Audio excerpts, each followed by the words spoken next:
Welcome to Lifespan Podcasts.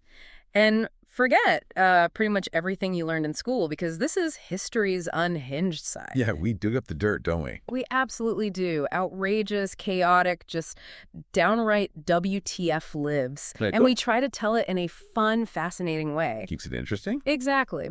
So today we're really embarking on a bizarre journey into a truly unsettling existence. Tarrare, an 18th century Frenchman whose appetite, well, it went way beyond imaginable. It really did. We got requests for strange stories, and this one tops the list, right? It's about as strange as they come. Think of this as your shortcut to understanding one of history's most baffling people. And we'll be looking at the testimonies, the accounts from the time, trying to sort of separate the shocking reality from maybe some of the wilder rumors. Yeah, and just try to figure out how could someone actually live like this. So keep an open mind, folks, as we dive into the insatiable hunger and truly bizarre life of Tarrare. And it's key to remember, like you said, these are testimonies, historical accounts, often from doctors. They give us this fascinating, if sometimes disturbing window. Definitely disturbing. Okay, let's start this bizarre journey. Tarrare, born around, 1772, near Lyon, France. That's right.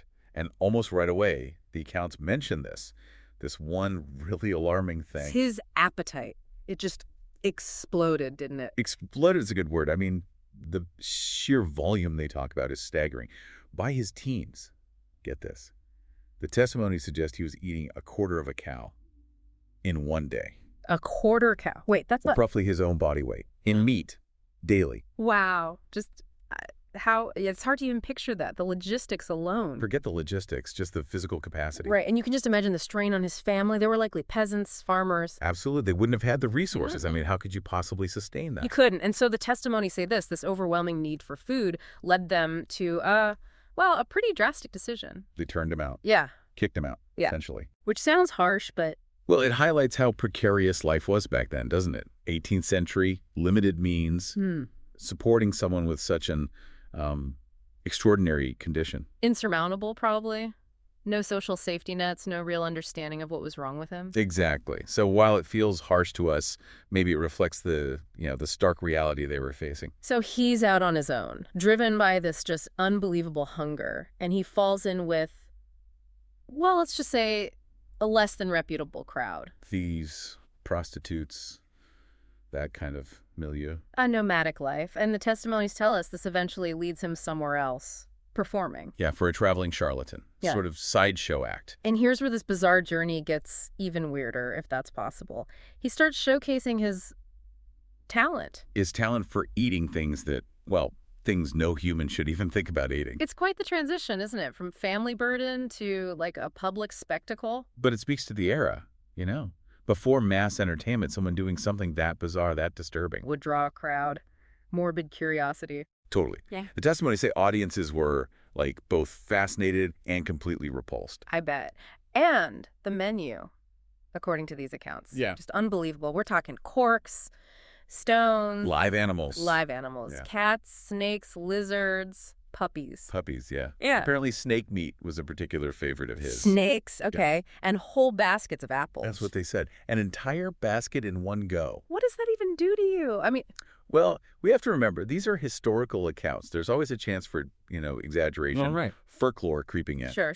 But even if you discount some of it... Even then, the sheer variety and the nature of the items, it points to something truly extraordinary.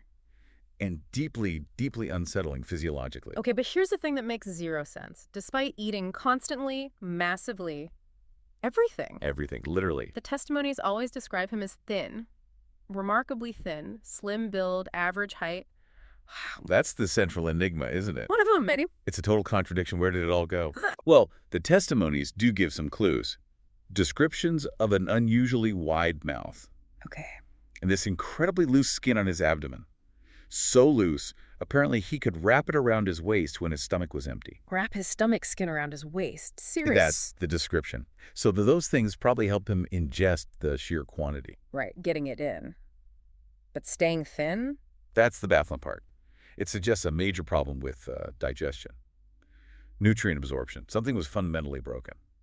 Then, 1788, he's performing Paris, and his Extreme eating habits finally catch up with him. Big time. Yeah, a severe intestinal obstruction. Landed him in the hospital. You'd think, right? A near-death experience like that. Maybe time to rethink the whole eating live puppies thing. One would hope. But the testimonies, they suggest it really didn't curb the appetite. Seriously, after almost dying. It seems that hunger, that drive, was just too fundamental, too ingrained, maybe physiological, like we said. It just overrode any sense of self-preservation. Wow. Okay, so fast forward a bit. 1792, French Revolution's kicking off, War of the First Coalition, Right. and Tarrare enlists in the army. Now, the testimonies hint at why. Let me guess. Food. Bingo. Mm-hmm. Regular meals.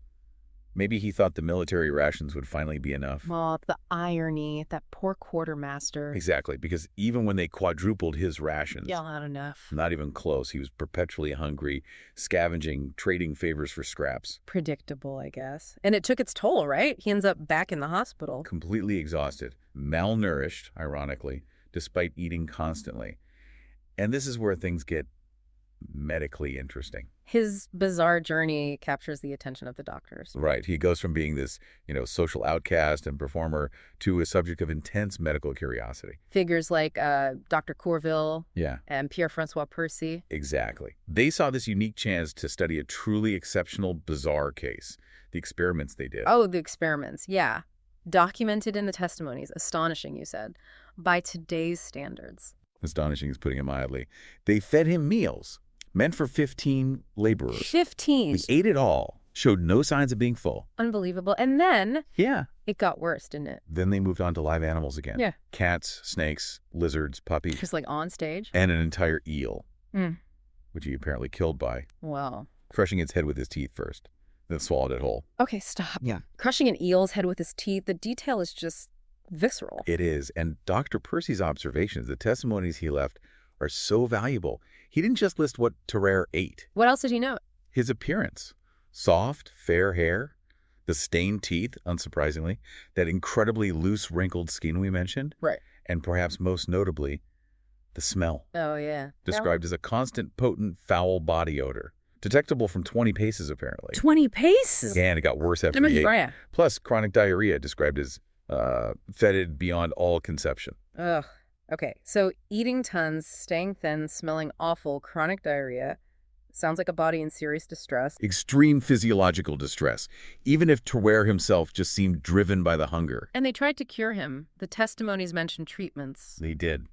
Laudanum. Opium tincture, basically. Right, wine vinegar, tobacco pills. Yeah, the usual 18th century medical lottery. Any luck? None. Nothing worked. Which brings us to maybe the wildest chapter in this entire bizarre journey. Wilder than eating live animals and smelling from 20 paces. Espionage. You're kidding. Yeah. Spy Tarrare. Not kidding. General de Beauharnais had this, well, let's call it an unconventional idea. Unconventional is one word for it. Used Tarrare as a military courier. The logic, however flawed, was he could swallow documents. Swallow documents in like a container. Exactly, and transport them across enemy lines. They even did a test run. How did that go? He swallowed a document in a wooden box, and they retrieved it successfully later. Oh, lovely. Okay, so test successful. What was the mission? Carry a message to a captured French colonel behind Prussian lines. Okay, dangerous. How did they prep him? Disguised him as a German peasant. Makes sense. Except for the rather significant flaw that Tarrare didn't speak a word of German. Oh, brilliant. So a non-German speaking peasant who constantly radiates hunger and, let's not forget, the smell. Detectable from 20 paces. Yeah. Not exactly blending in. It's almost funny if it wasn't so serious for him. Darkly comedic in its sheer impracticality. He was captured pretty quickly, the testimonies say. And it wasn't pleasant, I gather. No. Beatings, apparently even a mock execution. Imagine the terror. Horrifying. And what was this crucial message he risked his life for? Get this. The message was simply asking if the previous message had been received. Are you serious? All that for a delivery confirmation? Seems so. It's almost farcical.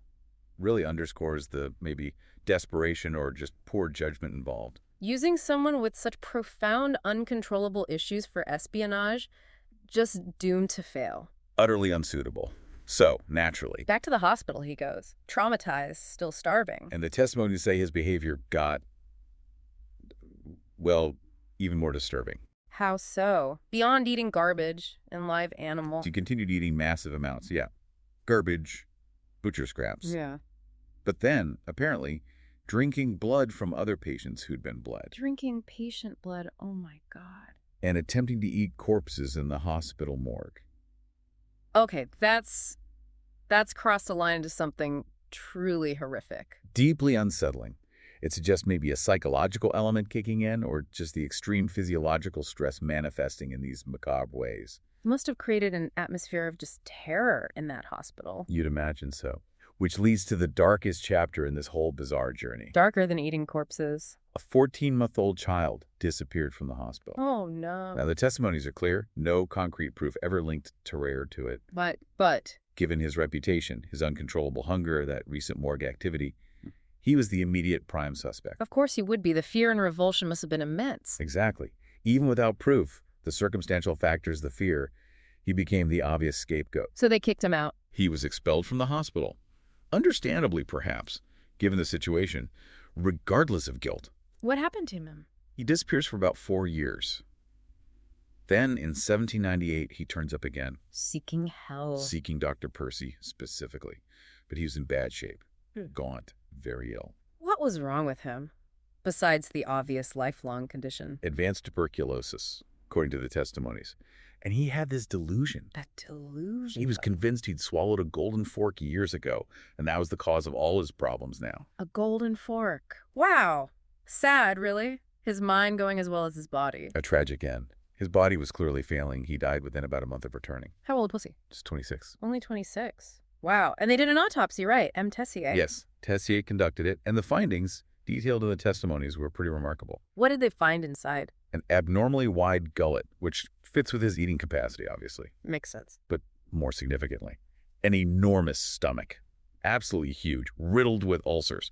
It basically filled his entire abdomen. Filled his whole abdomen. Good Lord. And his liver and gallbladder were grotesquely enlarged, too. So, definite physical abnormalities that explain how he could eat so much. They offer some insight into the capacity, yes. Huh.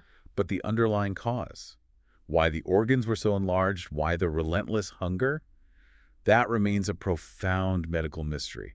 Even today. Even with modern understanding, yeah. It's still baffling. So there you have it. The truly, truly bizarre journey of Tarrare. A life just defined by hunger, pushing the limits of what we think is humanly possible. From eating live snakes on stage to being history's worst spy. And that chilling suspicion about the missing child. It's a story pieced together from these testimonies that just reminds you history is full of people who completely defy explanation. And that's what stands out, isn't it? The mystery. His condition remains an enigma. Was it purely physical? Was there a psychological side we just can't grasp now? These accounts, they leave us with so many more questions than answers, really. Makes you think about the limits of our understanding, you know? The human body, the strange paths life can take. It's a glimpse into a world where something so extraordinary could be both, like a spectacle and utterly terrifying. A source of fascination and horror. Makes you wonder what other unbelievable stories are buried in history, waiting. Maybe this unhinged slice of the past sparks some curiosity for our listeners. To dig into the stranger corners themselves. Exactly. Well, thanks for taking this bizarre journey with us on Lifespan Podcast. Always fascinating. Remember to share, rate, and follow the show for more wild stories.